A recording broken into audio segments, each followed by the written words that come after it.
Uummanni Oromoo uummata aadaa, duudhaa, seenaa fi oolte bultee bara dheeraa fi gabbataa qabudha. Keessumaa aadaa fi ilaalcha yookaan falaasama uummata kanaa gadi fageenyaan yoo ilaalan barnootaa fi icciitii jireenyaa lakkaa'ameen dhumne kanneen qaroominaa fi beekumsa xabboo hawaasichaa ibsan hedduudha. Jiruu fi jireenyi, falaasamni, duudhaa fi safuun, qaroominnii fi guddinni Oromoo marti maddisaa ammoo sirna gadaati. Kanaaf falaasamaa fi icciitii jireenya uummata Oromoo beekuun dura waa'ee gadaa sirriitti beekuu fi hubachuun baay'ee barbaachisaadha.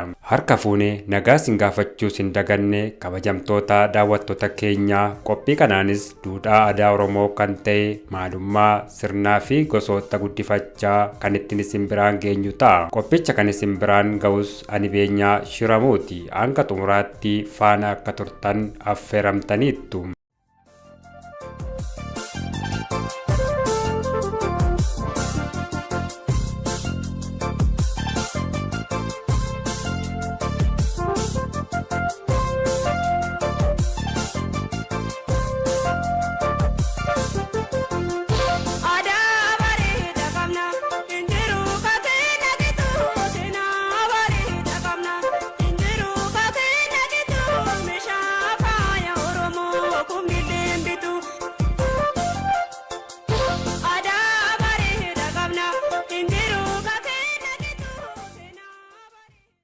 Guddifachaa jechuun namootii fi dhaabbileen adda addaa hiika addaa yoo itti kennan illee akka maanguddoonni duudhaa fi aadaa Oromoo beekan ibsanitti guddifachaa jechuun mucaa osoo ofii hin godhatiin adeemsa akka aadaattii fi seeraatti barbaachisu guutuun mucaa nama biroo fudhachuun guddisuu jechuudha. Kunis namni tokko haala adda addaatiin ilmoo yoo dhabe ilmoo nama biraa fudhatee akka ilmoo isaatti kan guddifatudha.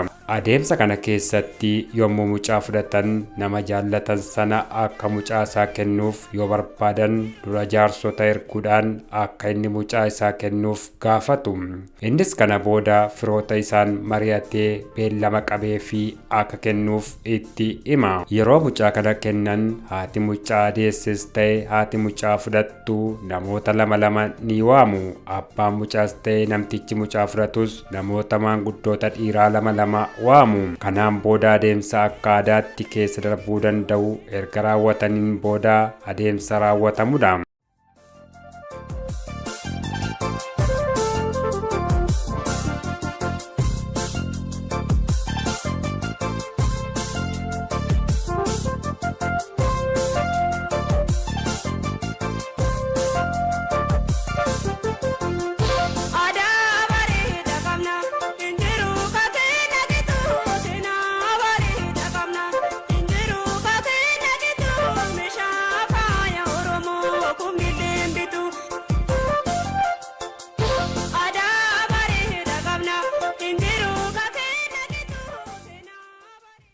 Macaafa qulqulluu seeraa fi barreeffamoota durii warra Baabiloon, Chaayinaa, Gibxii, Ibirootaa fi Hinduu keessatti guddifachaan argamuu akka danda'u qorataa fi barreessaan Sookiloof barreessee jira. Akka Feespaatriik jedhutti immoo guddifachaan taatee hawaasa dhala namaa keessatti baay'ee adda ta'ee fi gosa keenya qofaaf jechuun ni danda'ama jechuun ibseera. Yeroo bakkii fi akkaataan gochi guddifachaa hawaasa keessatti jalqabame sirriitti beekamuu akka hin dandeenyee fi garuu mirkanaa kan ta'e dhaabbilee durii hawaasni hedduun addunyaa guutuu keessatti erga durii kaasee shaakalan keessaa tokkodha jechuunis qorattoonni ibsaniiru. Kunis shaakala guddifachaa Itoophiyaa akka waliigalaattii fi hawaasa Oromoo keessatti addatti dhugaa ta'uu fi guddifachaan uummata Oromoo keessatti yeroo dheeraa durii jalqabamee amma yeroo ammaatti uummanni akka itti fayyadamaa jiru beekamaadha. Hawaasa Oromoo keessatti gochi guddifachaa seenaa dheeraa kan qabuu fi bara sirna gadaa kan eegale ta'uudha. Akkasumas guddifachaan duudhaalee sirna gadaa keessaa isa tokko ta'uudha. Guddifachaan uummata Oromoo keessatti kan jalqabame haala adda addaatiin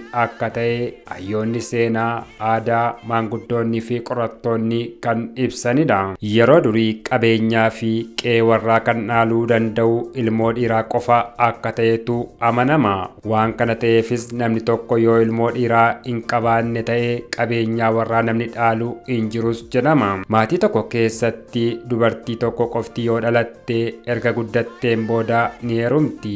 Kana booda qe'ee warra abbaa manaa isheetii kunuunsiti malee qe'ee warra ishee hin kunuunsitu. Kanaafuu ilmi dhalate hin jiru taanaan qe'een warra sanaallee onee hafaa jechuudha. Ilmi tokko erga dhalatteen booda maqaa abbaatiin waamama.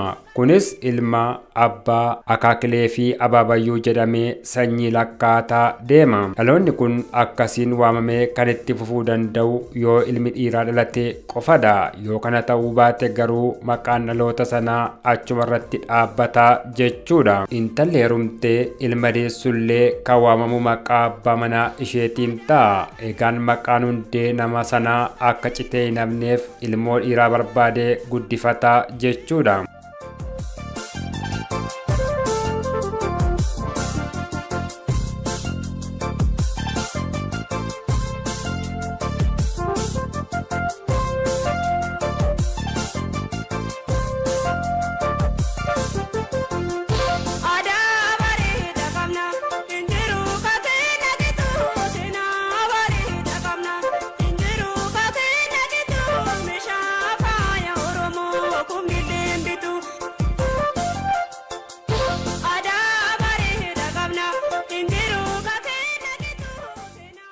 Namni tokko haalli inni itti ijoollee dhabee gara guddifachaa deemuu danda'u haalota baay'eetu jira.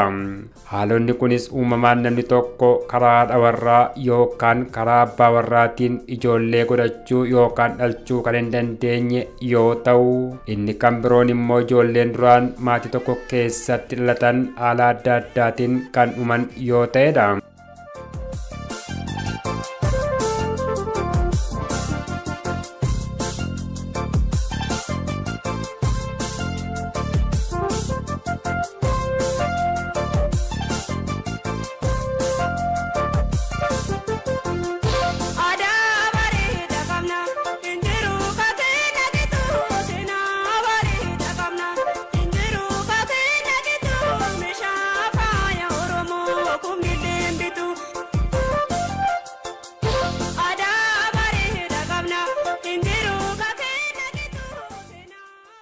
Guddifachaan gosootaa fi adeemsa mataa isaas kan qabudha. Guddifachaa kan kennanis ta'e kan fudhatan haalota adda addaa irratti hundaa'uunidha.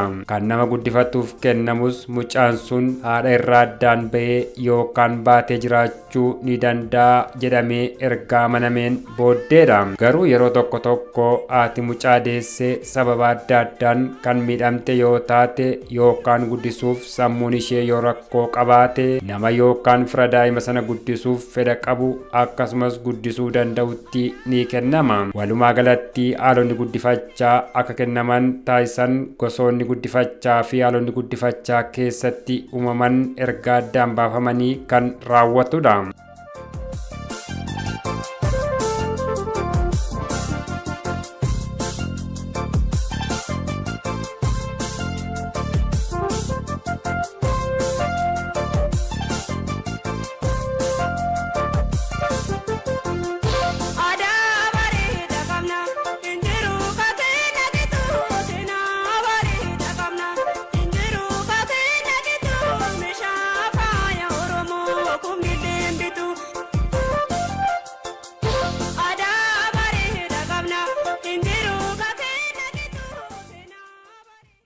Qorattoonni garaagaraa aadaa guddifachaa gosa adda addaa hawaasa Oromoo keessatti argaman kana gosoota afuritti qooduun barreessaniiru. Gosti guddifachaa inni jalqabaa warra mucaa dhabaniif kan kennamudha.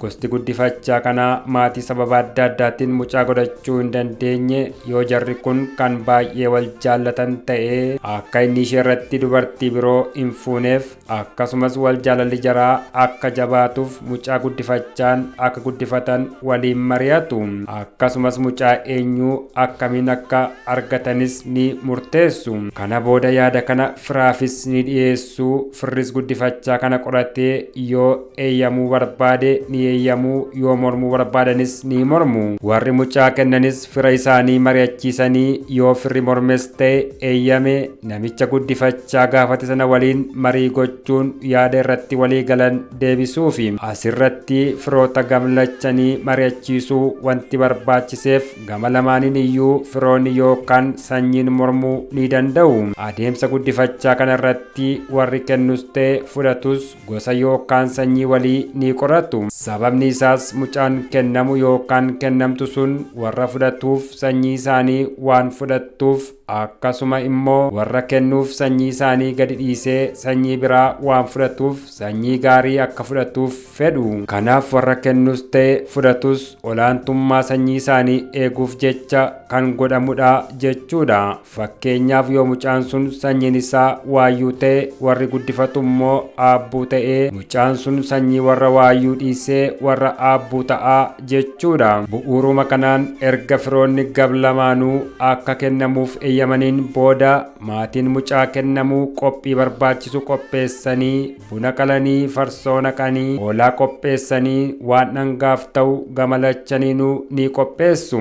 Akkasumas jaarsotaa fi firoota waamanii erga teessaniin booda abbaan mucaa fi haati mucaa kennan akkasumas abbaan warraa fi haati warraa mucaa guddifachaa fudhatan walitti aanuun tarree galanii margaa afanii irra taa'u. Kanaan booda hoolaa qophaa'e sana qalanii dhiiga isaa qodaa yookaan waciitii yookaan caabii xiqqootti qeensanii haatii fi abbaan mucaa guddifachaa kennan ol kaanii mucaa fi dhiiga sana wal bira qabuun warra mucaa guddifachaa fudhachuu dhufan sanatti kennuun adeemsa guddifachaa kennuu sana xumuru. Mucaa isaanii eebbisuun dhangaa qophaa'e sanas nyaatanii dhugu. Yeroo wal eebbisanis akkas jedhu: sanyii naaf dheersitee sanyiin kee haa dheeratu, kan hafte bira waaqni siif haa dhaabbatu jechuun eebbisu. Xumura irrattis mucaan sun kan warra fudhatee malee kan warra godhatee miti. Maatiin sun lamaan fira cimaa waliif ta'u. Asirratti ergaan dhiigni walichaa qabu tokko waadaa yookaan kakuu waliif galuudha. Innis mucaan kun dhiiga keetii dhiiga keen waliin caalsisin jechuudha.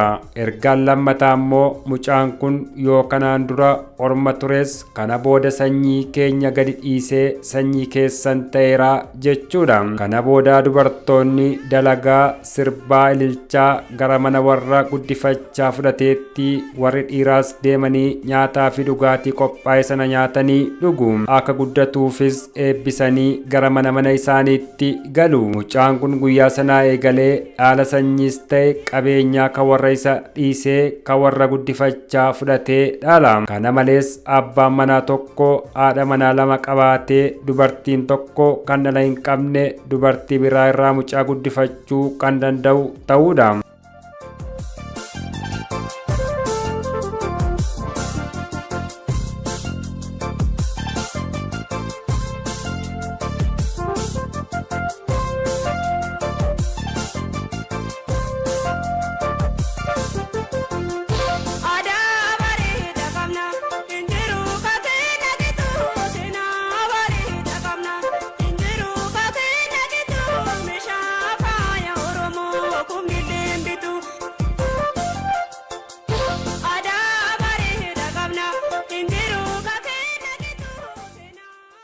Gosti guddifachaa inni lammaffaan immoo daa'imman maatiin irraa dhuman guddifachuu yoo ta'u, adeemsi guddifachaa kun immoo kan adeemsifamu daa'imman maatii yookaan haatii fi abbaan sababa adda addaatiin dhabamaniifidha. Adeemsa kana keessatti firoonni ijoollee bakka jiranii ni waamamu. Dursanii garuu farsoo yookaan biqilaa fi buna qalanii qopheeffamaa sanyii midhaanii hundaa irraa mulluu yookaan shummoonii qopheessu.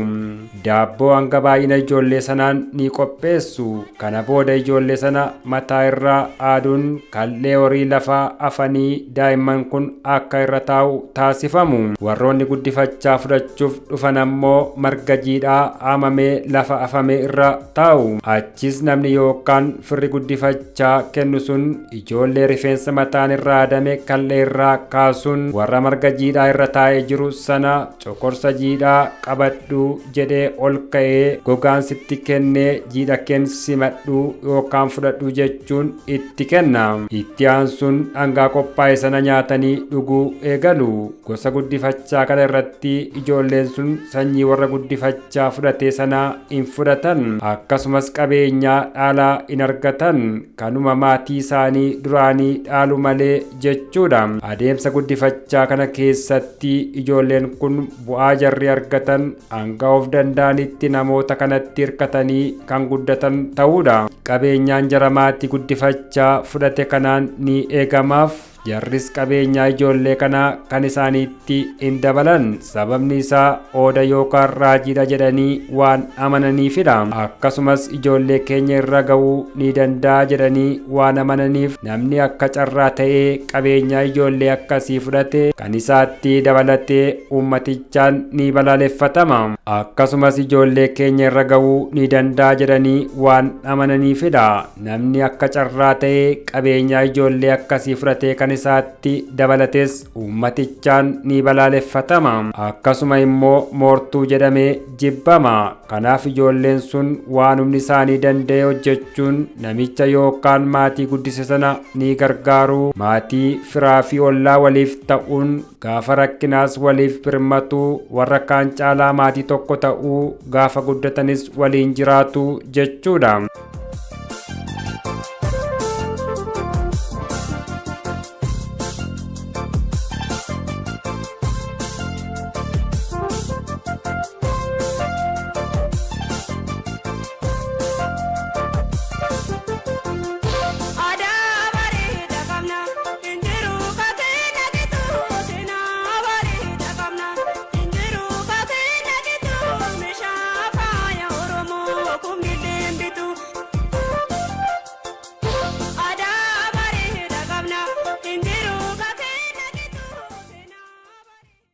Sirni yookaan gosti guddifachaa inni sadaffaan immoo armaawudha yookaan lafa qabannaa jedhama.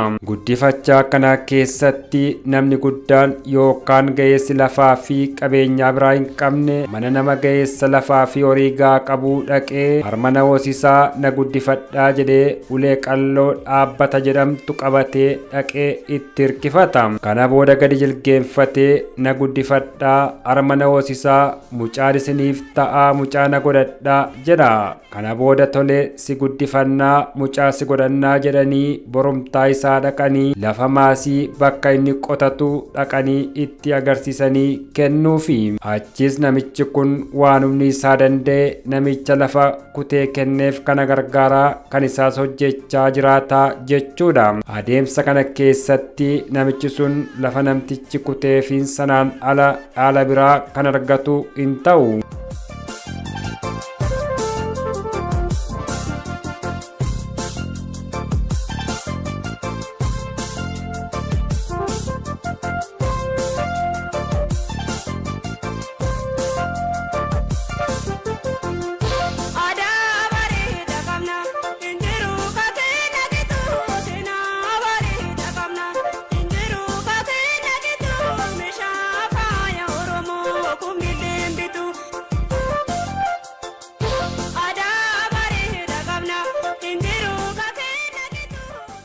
Gosti guddifachaa arfaffaan immoo kennaa yookaan galii jedhama. Gosti guddifachaa kanaa immoo guddifachaa maatiin mucaa sababa adda addaatiin guddisuu hin dandeenye waadaa salphaa waliif galuun mucaa isaanii dabarsanii nama guddisuu danda'u sanaaf kennanidha.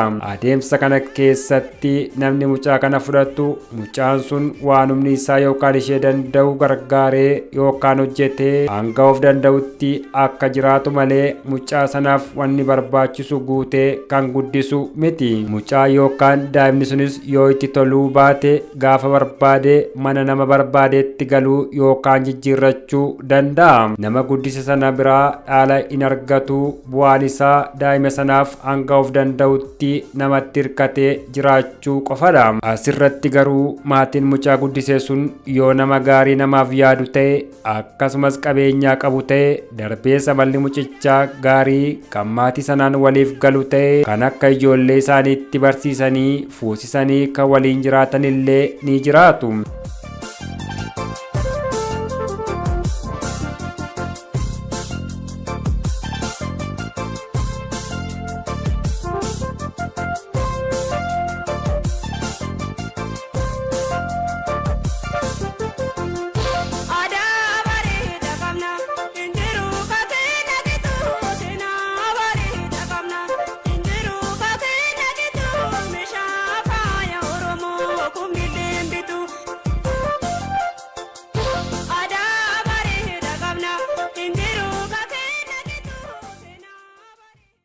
Seeronni guddifachaan wal fakkaatan kan jiran yoo ta'an isaanis ilma rakkoo yookaan miidhachaa fi moggaasaa yookaan oromeessuudha. Ilmi rakkoo yookaan ilmi miidhachaa akkuma ilma guddifachaa Oromoon ilma yoo dhabe kan fudhatudha. Ilmi rakkoo yookaan miidhachaa osoo hin dhalatiin garaadhuma haadhaa keessattidha. Namni tokko yoo dhala dhabe obboleessi isaa ilmoo akka kennuuf kan kadhatu yoo ta'u kan kadhatus mucaan sun osoo hin dhalatiin moggaasuu yookaan oromeessuun immoo gosti tokko fedhiidhaan yookaan booji'amee gosa Oromoo tokkotti makamuu jechuudha. Erga moggaasamee boodas ilmaan gosa sanaa ta'as jechuudha.